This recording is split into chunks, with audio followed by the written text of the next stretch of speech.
पूज्य गुरुदेव, हजारीबाग झारखंड से गुणायतन के संयुक्त महामंत्री श्री सुनील अजमेरा नमोस्तु पूर्वक कह रहे हैं, गुरुदेव हजारीबाग स्थित हमारे आरोग्यम चिकित्सालय में कोरोना पीड़ितों को अच्छी से अच्छी चिकित्सा प्रदान की जा रही है। इन दिनों मैंने यह महसूस किया है कि लोग कोरोना से कम कोरोना के भय से ज़्यादा पीड़ित हैं। ऐसे लोगों को अच्छी से अच्छी चिकित्सा प्रदान करने पर भी उनमें सुधार नहीं हो पाता और इसके विपरीत जो कोरोना के भय से मुक्त होकर इलाज करा रहे हैं वो बहुत तेज़ी से सुधर रहे हैं। तो गुरुदेव, हम किस प्रकार ऐसे लोगों को मोटिवेट करें कि वे कोरोना के भय से मुक्त होकर इलाज करा सकें और हम उनकी रक्षा कर सकें? बहुत ही उपयोगी सवाल पूछा है, बात सत्य है। कोरोना एक बीमारी है, पर सबसे पहले लोगों को ये समझना चाहिए लाइलाज बीमारी नहीं है।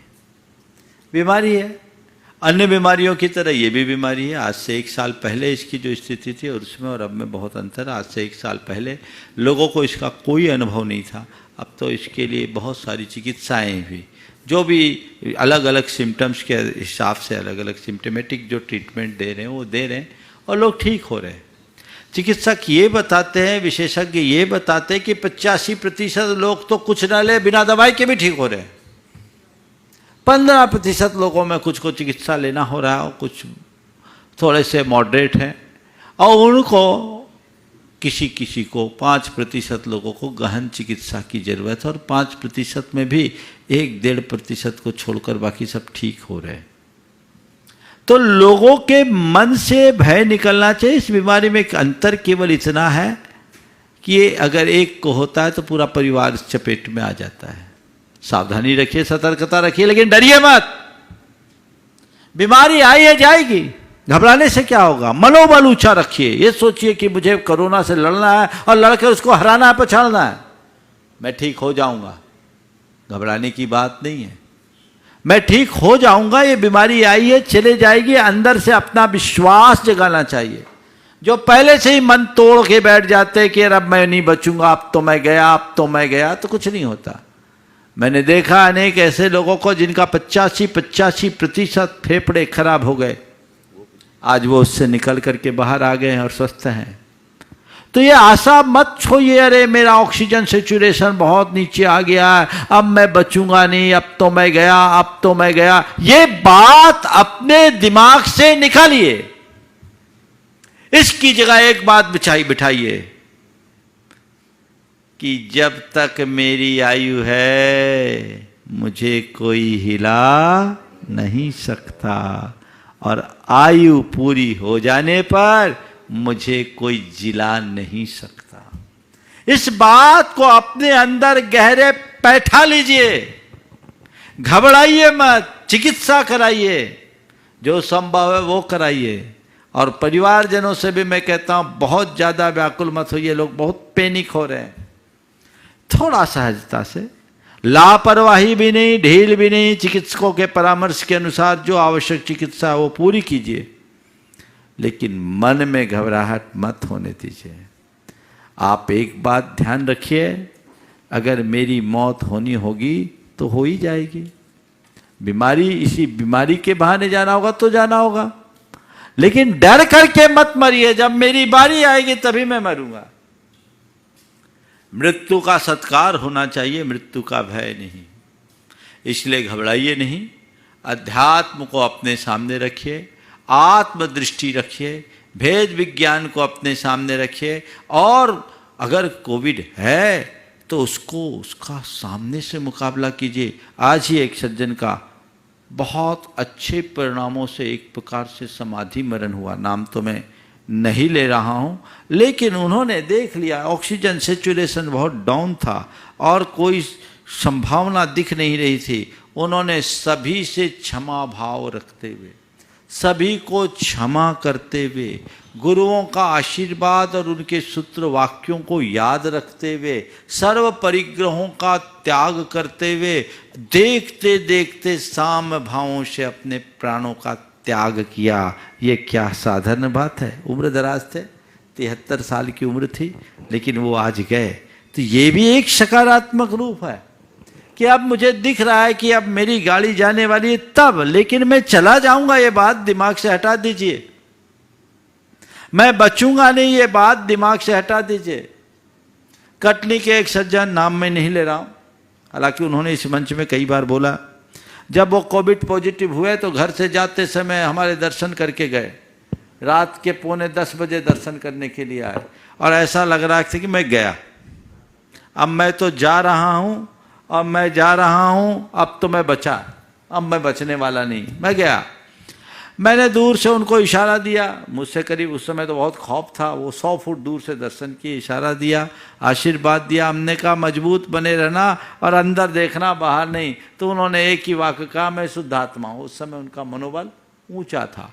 मैं शुद्ध आत्मा हूँ महाराज, मैंने जान लिया और मैंने सबसे क्षमा मांग लिया कि जाऊंगा तो जाऊंगा, मैं मरूंगा नहीं, मरेगा ये शरीर, तो जो उत्पन्न हुआ हो एक दिन तो अंत होना है, मैं जा रहा हूँ। ऊंचे मनोबल के साथ वो गए।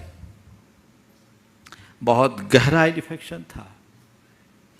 अब वहां आईसीयू में रहे, रोज चिरायु में थे, एक दो को जाते, 2-3 कभी कभी 4 को जाते देख ले, घबराहट हो कहीं मेरा भी नंबर ना आ जाए, मैं भी ना चला जाऊं।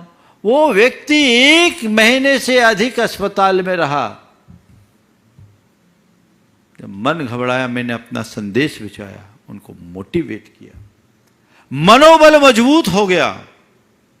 आज वो व्यक्ति सुरक्षित है, पूर्ण स्वस्थ है। यदि मन तोड़ दिए होते तो आज हमारे बीच नहीं होते। हाँ, अब वो तोड़ दिए होते मन तो आज वो हमारे बीच नहीं होते। नाम ही ले लेता हूं, विजय विश्व, कई बार उनने अपने मुख से बोला, कटनी वाले आराम से अपनी सारी क्रियाएं कर रहे हैं। तो ऐसा नहीं है। मैं सभी से ये कहना चाहूंगा, जिनके जीवन में ऐसी स्थितियां बनती है, बदलती है, वे थोड़ा अपने मन को मजबूत बनाएं, बिल्कुल ना घबराएं। उन सब के लिए मैं यही कहूंगा, ये संदेशा उन तक पहुंचाओ कि भैया सुनो, घबराना नहीं है। ये बीमारी तन को है, आत्मा को नहीं। ऐसी बीमारी नहीं है कि जो असाध्य हो, ठीक हो जाएगी। मनोबल ऊंचा रखो। अगर जाने का नंबर हो तो स्वस्थ आदमी भी चला जाता है, और नहीं जाने वाला हफ्तों वेंटिलेटर रहने पर भी ठीक हो जाता है। इसलिए घबराओ मत, हम चिकित्सा कराने के लिए आए हैं। तन की भी चिकित्सा हो, मन की भी चिकित्सा हो। तन की चिकित्सा डॉक्टर करेंगे, मन की चिकित्सा मुझे स्वयं करना है। मुझे अपने भेद विज्ञान को मजबूत करना है, मुझे अपनी आत्म दृष्टि रखनी है, मुझे अपने अंदर आध्यात्मिक दृष्टि रखनी है। यदि इसी निमित्त से मेरा शरीर छूटना होगा तो छूटेगा, पर मेरा अपना कुछ छूटने वाला नहीं है। तन की उत्पत्ति और तन का विनाश, न तो मेरी उत्पत्ति है न में ही मेरा विनाश है।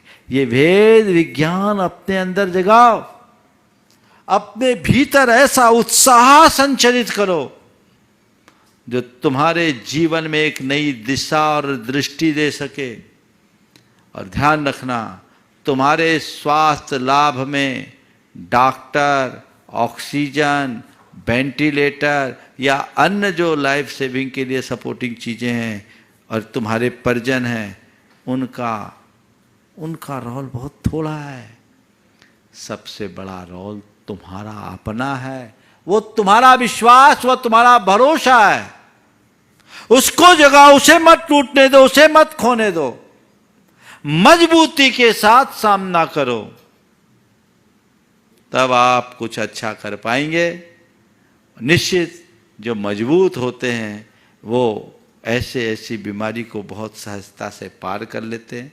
जो कमज़ोर होते हैं वो टूट जाते हैं। कई जवान लोग इसी मनोबल की कमी के कारण देखते देखते चले गए, और 85 वर्ष के वृद्ध भी बाहर आ गए। तो हमें इसका ध्यान रखना है, सावधानी पूरी रखनी है। मन में डर को बिल्कुल मत हावी होने दो। मैं तो ये कहूँगा, सब तक ये संदेश पहुँचा दो। उनके लिए यही उनका व्यक्तिगत उपदेश है। मैं अलग अलग से तो सबको कोई संदेश नहीं भिजवा सकता।